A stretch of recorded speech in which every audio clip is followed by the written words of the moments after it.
Way back in 2017, the Lexus Grandmaster Akio Toyoda boldly proclaimed, "No more boring cars." And he wasn't lying.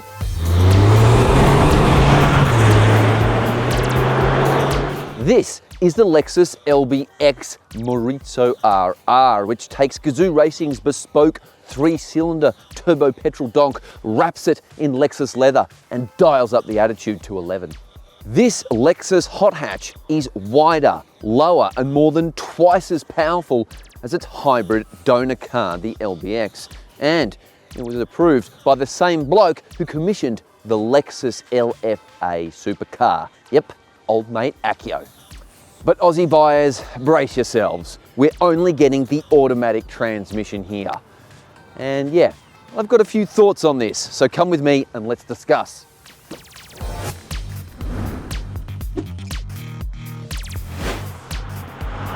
Is the 6-speed manual just too extreme for Australians? Have we been deemed too soft?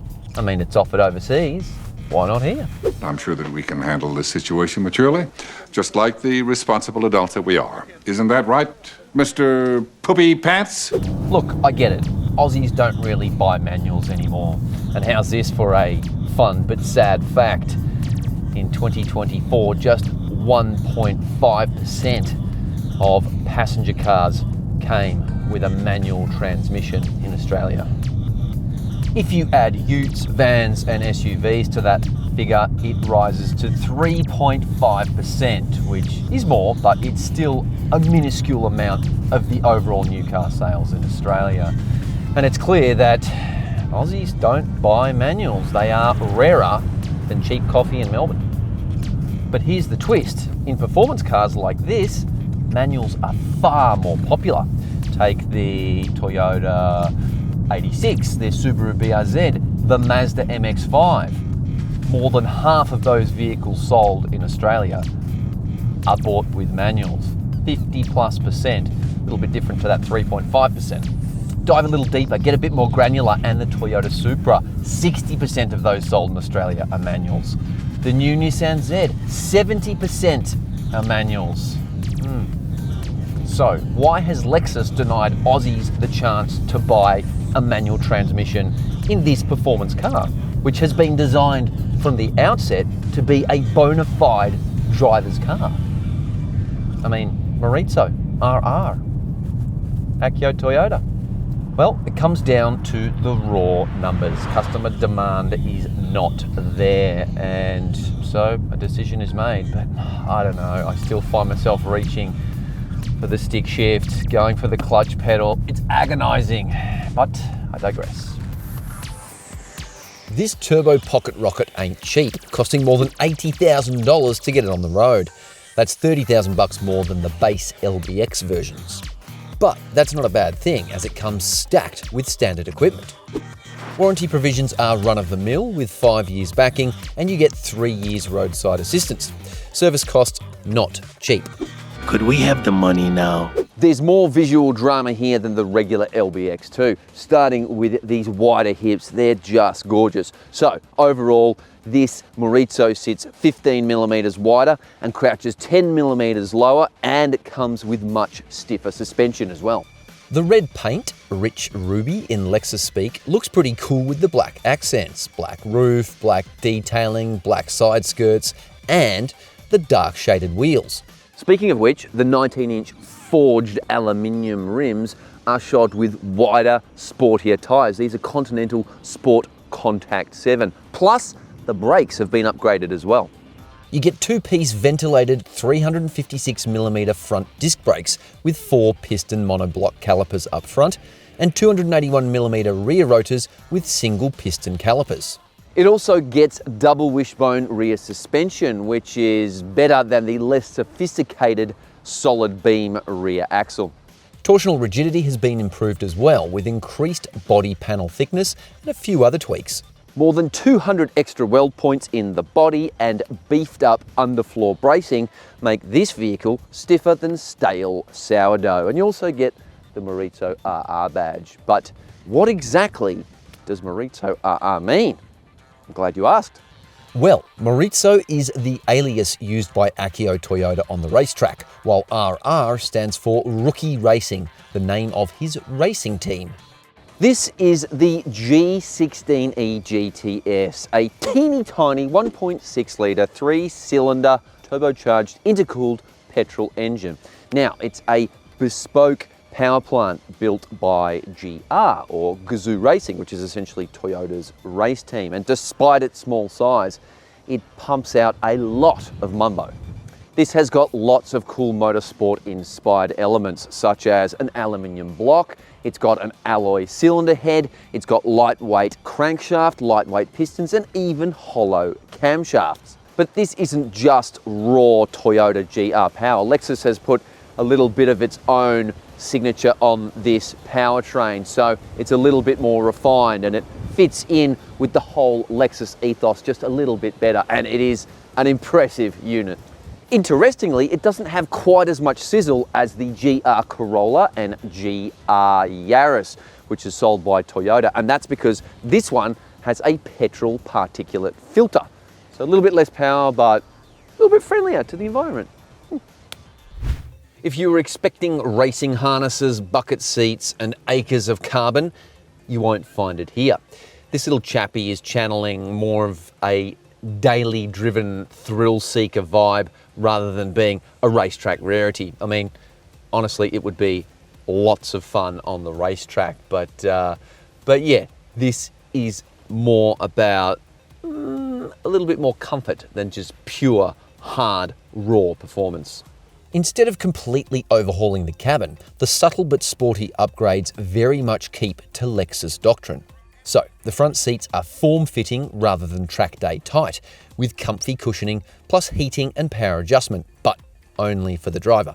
I love the fact that these seats drop down nice and low as well. I find the lower I sit in the car, the more connected to it I feel, and so many new cars these days have quite a perched, quite a high seating position, and they don't really let you feel like you're part of the car. I like this. Compared to lesser LBX models, the seats have partial leather upholstery, plus a dimpled steering wheel and lots of contrasting red stitching and suede materials throughout. Overall fit and finish is typical Lexus, solid as a rock and rather luxurious. And driver ergonomics are pretty good too. Indicator on the right side, physical climate and volume controls, although that said, the fan speed adjuster can be a little bit fiddly. Storage solutions in this little Lexus, not too shabby actually. Under this sliding armrest, you've got a cup holder here, spring-loaded, and you can pull it all the way out and turf it away or whatever. And underneath it, there's a reasonable sized storage bin, so that's not too shabby. You've got another cup holder here, spring-loaded, a little slot for your phone. There's also a wireless phone charger here, little area for odds and sods. The cup holders though, they're not massive. Doesn't fit the 750mm, sort of fits that one. And also, it sort of fits the 750mm in the door pocket, but not quite. I'm not even gonna try with the 1 litre Mega Gulp. That ain't going anywhere, gonna have to leave that at home. Glove box, tiny. And there's no like other little incidental cubbies, although down here there is a nice little section with an extra USB-C port and a 12-volt socket, plus you've got 2 USB-C ports here. So overall, not too bad for what is a very small car. The 9.8-inch central touchscreen looks good and works well. The native operating system is a bit basic. It doesn't have a home screen, and sometimes it's a bit laggy when you're hitting the buttons, but it is fairly easy to use. Wired and wireless Apple CarPlay and Android Auto work seamlessly and will be the default setting for most owners. Like most modern Lexi, is that the plural? This scorching LBX has all the infotainment gadgets you'd expect, including a good head-up display. The capacitive touch buttons on the steering wheel are really cool. You just run your hands over them without clicking them, and you can see it's changing all the things on the screen, and it gives you really easy access to infotainment and also the drive data. So over here we can flick it across. Ooh, we can see how much turbo pressure is cranking. It's a really nice system, and it even appears on the head-up display too. I really like it. On the topic of displays, the 12.3-inch digital driver's display is pretty schmick too, and I like how there's a high-tech sports mode with a horizontal tachometer. The parking camera systems are pretty good, with an overhead 360-degree view, 3 different rear angles, and Toyota's peculiar transparent and floating 3D views. Safety systems are on point, and along with 8 airbags, the LBX has a 5-star ANCAP safety rating from 2024. Okay, the back seats, they are tighter than the Reserve Bank's fiscal policy. My feet are squished, I've got no leg room, headroom is tight. You know, fitting 3 across the back bench here would be virtually impossible. I mean, this car is not really about family haulage, and if you're going to be passenger, take the shotgun seat. It is not very roomy back here. And I've got my seat in the same position, which is generally quite close to the steering wheel. So yeah, it shows you how little room there is back here. But look, comfort level's pretty good. The leather is nice. There's a bit of contouring to the seats. But again, this is no family car. And another reason you'd say, well, look how wide the door's open. You're barely going to squeeze a child seat in here, but you can do so if you want. There's ISOFIX and top tether anchorages. Amenity, so. You've got 2 USB-C ports down here. That's great. Sort of reading lights back here. Grab handles. Got the little coat hooks. Seat back pockets for a bit of storage, but 2 very important things are missing. There's no air vents back here, and there's no fold-down armrest. You know, I really want to chill out and just enjoy my super squished rear seat space. But some of these emissions are made up for by the thumping 13-speaker Mark Levinson sound system. It is awesome, and it sounds especially good in the back seat. The power-operated boot tells a similar tale to the back seat, one of cramped claustrophobia. There's not a lot of room back here, and there's no spare tyre either because you've got the 12-volt battery back here. That is good for weight distribution, but yeah, not a lot of storage. You've got the tyre repair kit here and a little Velcro first aid kit. That's nice. The rear seats do fold down though, which opens up a bit more space. So that's a plus, I guess. But otherwise, not a lot of amenity back here. No tie down points, no useful little knickknacks and whatnot. For what is a tiny 4.2 metre long vehicle, interior space isn't too bad, and the cabin is very plush. But I'm still lamenting the lack of a manual gearbox. So, what's to make of this 8-speed slush box, this conventional epicyclic automatic transmission? Well, in full attack mode, it's actually not half bad.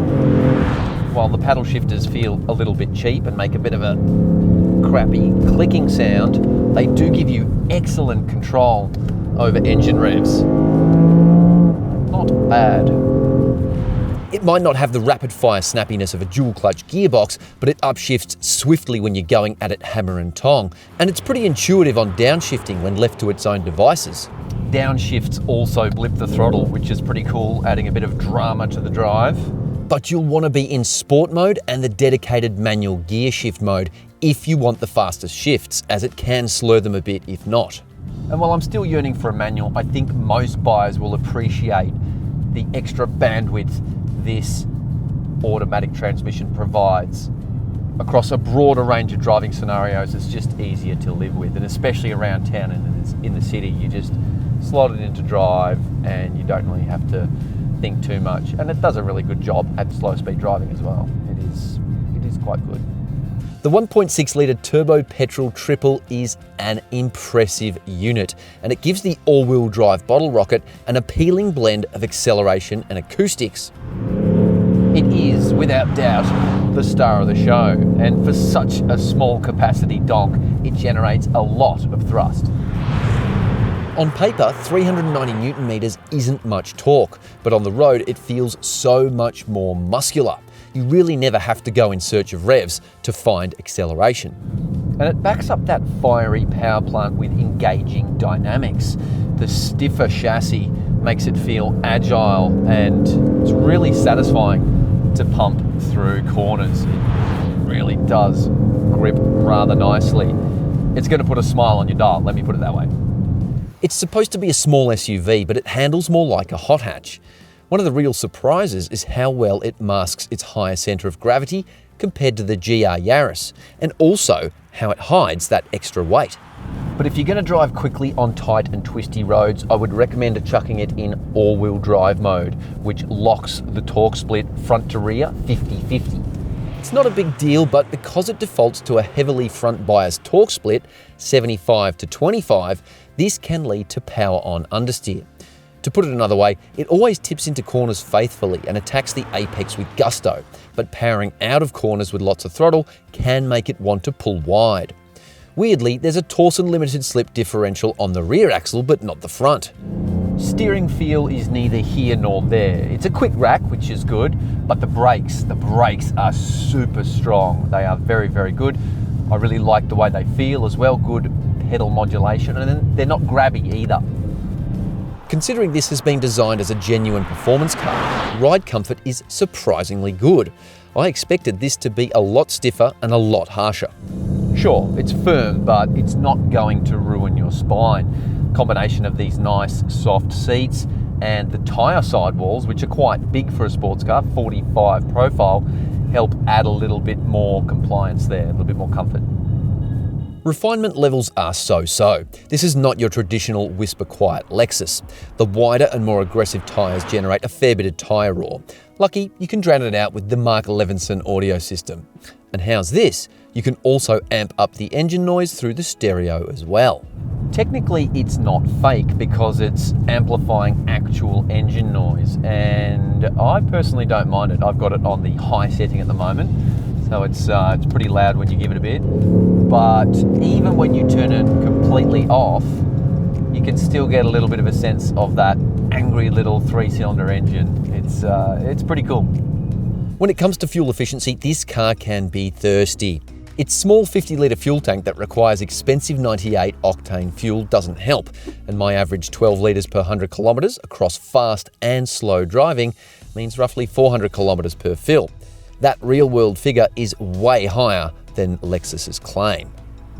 Overall, there is something for everyone here. This vehicle is fast and fun and hugely entertaining to drive hard, but at the same time, it can be calm and composed and is very good around town as a daily driver. But I'd be fibbing if I said my left hand wasn't yearning for something to do over here.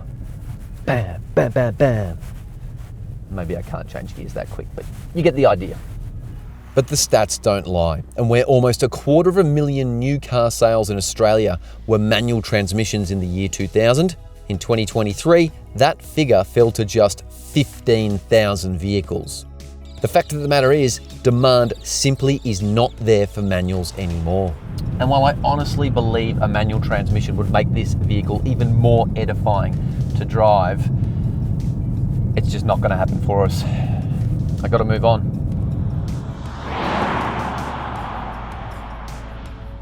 Cars like this shouldn't be about raw sales data. They should be about emotion. And I reckon that's something a manual gearbox would add in spades. But ultimately, the automatic gearbox is pretty good and arguably makes this car a better all-rounder. Well played, Lexus. Well played. Thanks for watching. Hope you liked the video. Did you like the car? And what team are you on? Team Auto or Team Manual? Have your say in the comments below.